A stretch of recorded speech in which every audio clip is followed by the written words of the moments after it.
My name is Haley Thompson. I turned 60 this year. I live alone in a quiet suburban neighborhood outside Chicago. My husband George passed away 5 years ago, and since then, I've been spending peaceful days in this big house. My daughter Mary is 35. She has a kind personality like me, but she's much prettier. Her brown curly hair and big blue eyes always charm those around her. Mary's husband Jacob is 37 and works as an IT consultant. When I first met him, I thought he was a dependable person, tall and handsome. And then there's my precious grandson Jack. Now 8 years old, he inherited Mary's eyes and Jacob's stocky build. I love his curiosity and how he's always eager to learn new things. 2 years ago, when I heard they were moving to Europe for Jacob's work, I was honestly heartbroken. But wanting the family to be happy, I sent them off with a smile. You'll have wonderful experiences in the new environment, I said, while inside I was filled with loneliness. These days, my routine is busy with part-time work and volunteering at the local community center. I work 3 days a week at the Maple Grove bookstore, organizing books and helping customers. It's a small store, but I enjoy chatting with the regulars as part of my daily routine. On Tuesday and Thursday afternoons, I volunteer as a computer class instructor for seniors at the Willow Creek Community Center. Having been interested in computers since I was young, it's a fun challenge to introduce the digital world to people my age. Every time someone says, "Haley, thanks to you I can now talk to my grandchildren on Facebook," it warms my heart. On holidays, I tend to a small vegetable garden in the backyard. I grow tomatoes, cucumbers, lettuce, and other vegetables, enjoying the pleasure of harvesting them. Sometimes, sharing extra vegetables with neighbors is one of my joys. This is how I spend my days, but time with family is still my greatest happiness. I video chat with Jack once a week. Every time I see his smile, I long to see him even more. But out of a desire to support their new life, I try to hide my loneliness. Today, another busy day is about to begin. After finishing my morning routine, I headed to the mailbox and noticed a package with unfamiliar foreign stamps. The sender's name was written in Jack's childish handwriting. I couldn't help but smile. Oh my, a present from Jack. My heart warmed. With only a week until Thanksgiving Day, I'm sure they're busy preparing for the holiday over there, but the thought that he remembered me brought tears to my eyes. I carefully picked up the package and sat on the living room sofa. Suppressing the urge to open it right away, I decided to call Jack first. Considering the time difference, it should be dinner time there. Although it's not our usual weekend video call time, I decided to call, thinking it was a special day. As the phone rang, my heart started beating a little faster. What if I'm interrupting them at a busy time? The thought crossed my mind. "Hello, Grandma." Jack's voice came through. "Jack, how are you? Grandma received a lovely present today." "Oh, it arrived. That's good. Did you open it?" Jack's voice lacked its usual energy. It sounded a bit dark, almost tense. "Not yet." "Jack, want to tell me what kind of present it is?" Yes. I made it to show how thankful I am for you, Grandma. Open it and be surprised. There was something off about Jack's words. Usually, he'd be more excited talking about this. But now, it's as if he's speaking in a low voice, trying not to be overheard. Jack, did something happen? I couldn't help but ask. And no. Nothing happened. I'm just tired. His words increased my worry. Jack's tone and way of speaking seemed different from usual. But I decided not to push further. Maybe he's just having trouble adjusting to the new environment. I see. Jack, remember, Grandma is always on your side. If anything happens, you can always talk to me. Yes, thanks, Grandma. After hanging up, I sat on the sofa for a while, replaying the conversation with Jack in my mind. Something felt off, but I couldn't put it into words. Looking at the package in front of me, I suddenly felt afraid to open it. Was it because of Jack's strange behavior? Or was I just overthinking things? Taking a deep breath, I reassured myself. It's okay, I'm sure it's a lovely present. I reached out and slowly began to unwrap the package. My fingertips were trembling slightly. With mixed feelings of expectation and anxiety, I faced Jack's present. Before looking at the contents, I took another deep breath. Now, what could be inside? Carefully opening the wrapping paper, a handmade card and a small picture book appeared. The card read, "Thank you always, Grandma," in Jack's clumsy handwriting. I couldn't help but smile. Opening the card, I saw a drawing of Jack's family. But something felt off. The expressions of Mary, Jacob, and Jack all seemed somewhat dark. Surely it's just my imagination, I told myself. Turning the card over, I noticed something written in small letters. Squinting, the words "Help Me" emerged. My heart started racing. Next, I picked up the picture book. It seemed to be an original story made by Jack, titled "The Brave Little Boy." As I turned the pages, I saw illustrations of the protagonist boy facing various difficulties. When I opened the center page, a photograph slipped out. With trembling hands, I carefully spread out the contents of the present. Slowly checking each page of the picture book, Jack's drawings seemed to depict ordinary family life at first glance. But looking closer, there were ominous shadows lurking here and there. For example, in the family dinner scene, there was a small drawing of Jack hugging his knees and trembling under the table. In the park play scene, thin blue lines were drawn on Jack's arms. Each time I noticed these details, my chest felt tighter. And when I saw the photograph that had fallen to the floor, I couldn't help but let out a loud scream.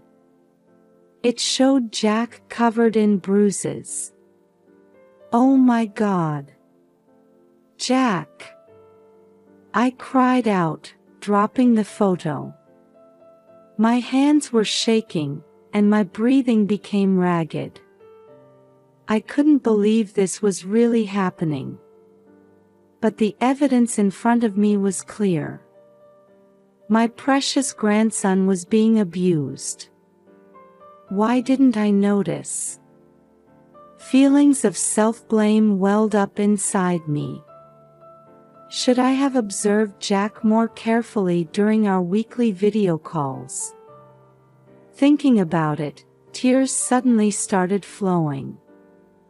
With my head full of confusion and fear, I quickly came to my senses.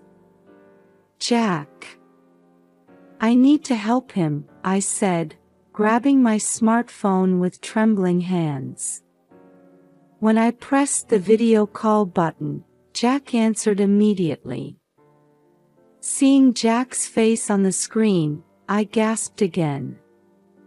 There was a large blue bruise around his left eye, and his lips were slightly swollen. Jack, what happened? My voice was shaking. Jack looked around cautiously and started speaking in a low voice. Grandma, help me. I can't take it anymore. What do you mean? Who did this to you?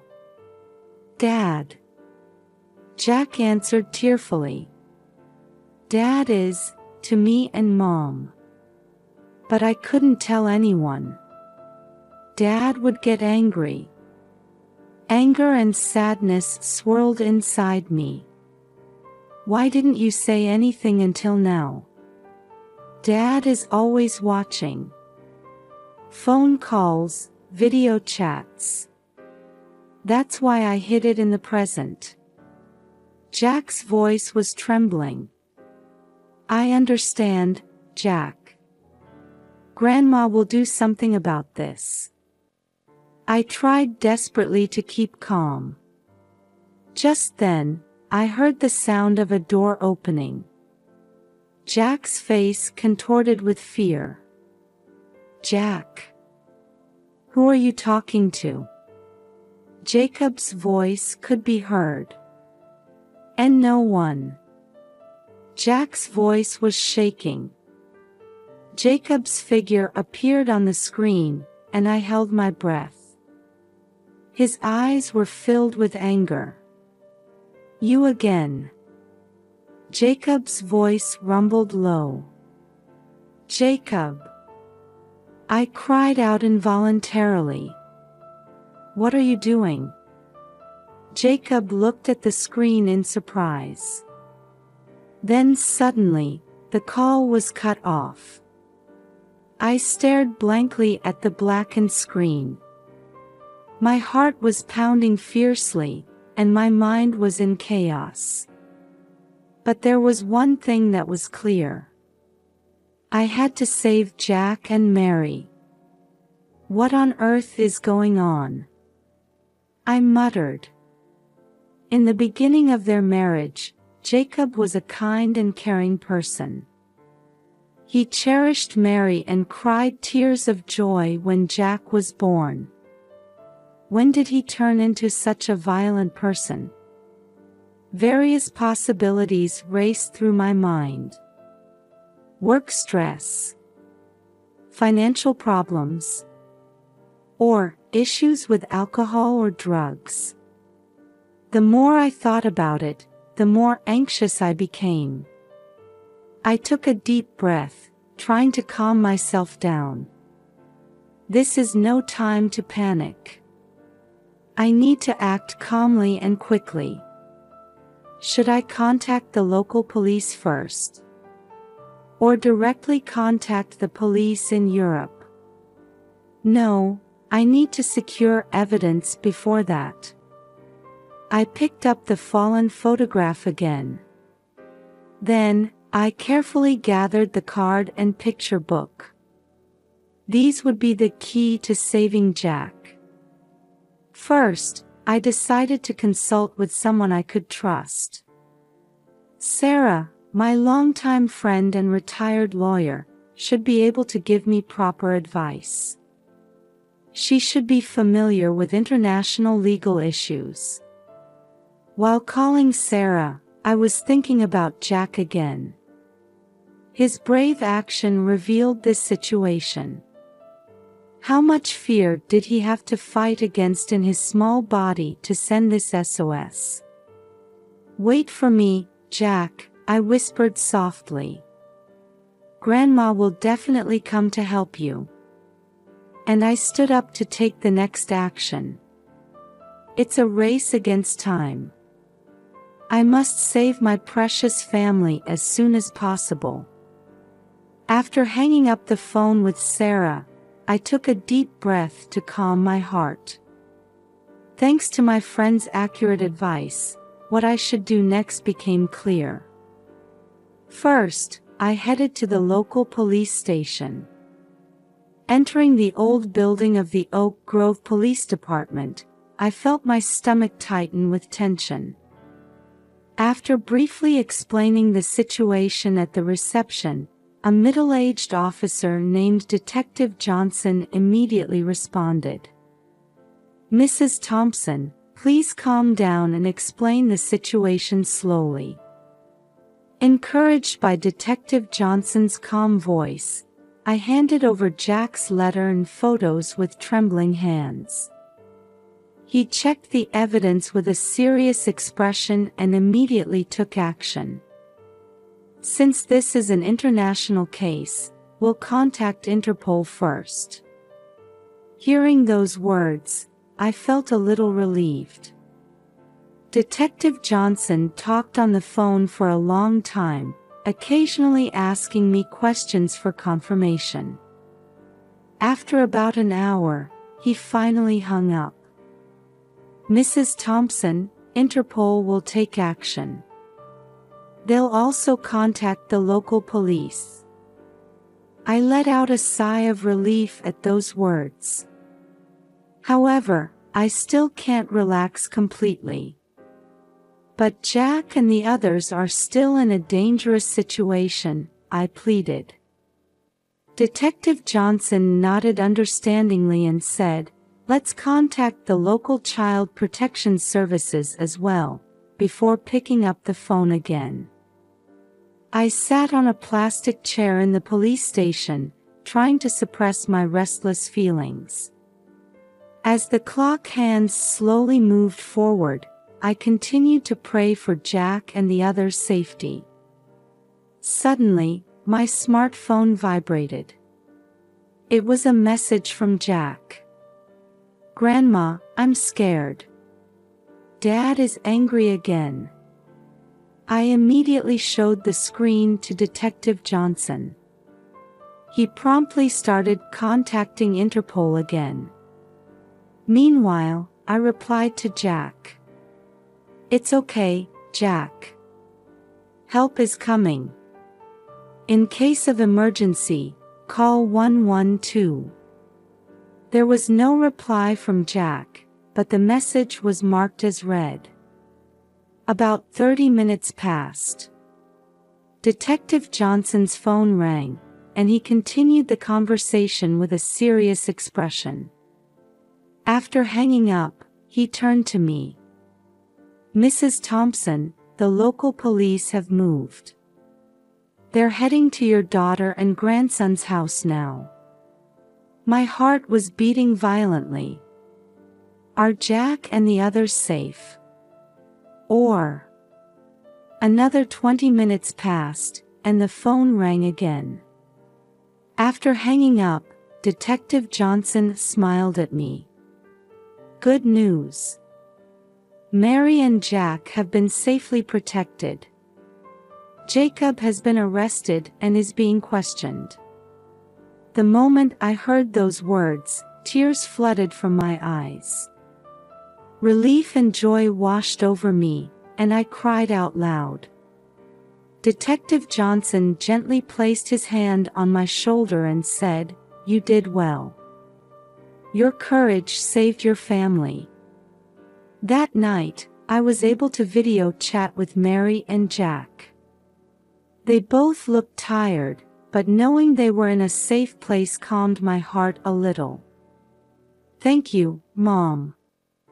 You saved us," Mary said tearfully. Jack also said in a small voice, "Thank you, Grandma." I was filled with the desire to hug them through the screen. "It's okay. You're safe now. I'll protect you firmly from now on." That night, I couldn't sleep for a long time. I still have endless worries about what will happen from now on. But we've escaped the worst situation. From tomorrow, I must start preparing to welcome Mary and the others to America." I took a deep breath and gradually fell asleep, holding hope for tomorrow in my heart. On the day Mary and Jack were to return to the States, I headed to O'Hare International Airport early in the morning. While waiting in the arrival lobby, I could feel my heart pounding. Finally, I would see my beloved family. It was a complex emotional state, mixing joy with anxiety about the future. When the arrival board displayed their flight's arrival, my heart started beating even faster. And then, among the people coming out of the gate, I finally saw Mary and Jack. "Mom." The moment I heard Mary's voice, I ran towards them, tears flowing freely. "Mary! Jack!" I hugged them tightly. Jack clung to me with his small body, while Mary was shaking with sobs. "I'm sorry, Mom. I should have asked for help sooner." Mary's voice was trembling. "It's okay, Mary. You're safe now," I gently rubbed her back. In the car on the way home from the airport, Mary began to talk about Jacob's transformation. It started with work stress, then he gradually became dependent on alcohol. After the overseas assignment, his violence escalated due to feelings of isolation. He said it was to protect us, but that was just an excuse, Mary said quietly. When we arrived home, the neighbors warmly welcomed us. Mrs. Wilson brought a homemade apple pie, and Mr. Johnson gave Jack some children's books. The warmth of this community touched my heart deeply. That night, the three of us sat on the living room sofa and talked for a long time. Jack gradually started to smile, and Mary's expression began to show signs of relief. The following week, the local church group offered their support. They helped with various aspects, such as introducing counseling services and supporting Jack's school enrollment. "Everyone is so kind," Mary said, tearing up. "Yes, you're not alone, Mary," I squeezed her hand. Jacob's trial began 3 months later. As the evidence came to light, the severity of his crimes became clear. Eventually, Jacob received a long prison sentence. After the verdict, Mary turned to me and said, "Mom, I can't forgive Jacob, but I've stopped hating him." I hugged her and encouraged her, "You're strong, Mary. Let's look forward and live on." As time passed, our lives gradually stabilized. Jack began to fit in at his new school, and Mary started working at a local company. One day during dinner, Jack suddenly said, "Grandma, I'm happy." At those words, Mary and I looked at each other and smiled. "I'm happy too, Jack," Mary gently stroked her son's head. "That's right. We're together. We'll continue to be happy," I said, looking at both of them. At night, alone, I gazed at the full moon visible from the window and reflected on our journey. Having overcome this painful experience, our family has become stronger. And this experience has taught us the importance of family bonds and the courage to take action. From tomorrow, surely various difficulties await us. But we no longer need to be afraid. We have hearts that care for each other and the courage to overcome. George, watch over us. We'll be all right, I spoke to my late husband, looking up at the sky. And with new hope in my heart, I quietly closed my eyes. Tomorrow is the start of another new day. It's the beginning of a new life for our family. 5 years have passed since then. Jack is now an energetic 13-year-old boy, excelling in school. Every time I see his smile, my heart swells with emotion. Mary has started working at a local nonprofit organization, dedicating herself to supporting domestic violence victims. Her strength and kindness have become a pillar of support for many people. Mom, if my experience can help someone. Mary often says. There's no longer a shadow of fear in her eyes. The time we three spend together is an irreplaceable treasure. On weekends, we cook together or enjoy picnics in the park. Through these days, our bond has deepened even further. Jacob is still in prison.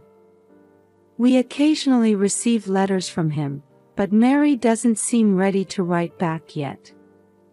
Still, she says, someday, for Jack's sake too, I want to reconcile. I quietly watch over her decision. The support from our community has been a great strength. Mrs. Wilson still bakes apple pies for us sometimes, and the church group regularly invites us for dinner. In this warm environment, we are healing slowly but surely. The other day, Jack won first prize in a school essay contest. The theme was, My Hero. He wrote about me.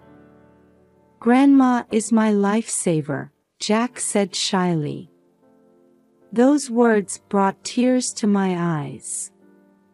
Life often has unexpected trials waiting for us. But I believe that if we walk together with our loved ones, we can overcome any difficulty.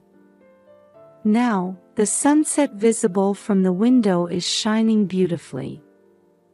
With each new morning, I feel our future is becoming brighter and brighter.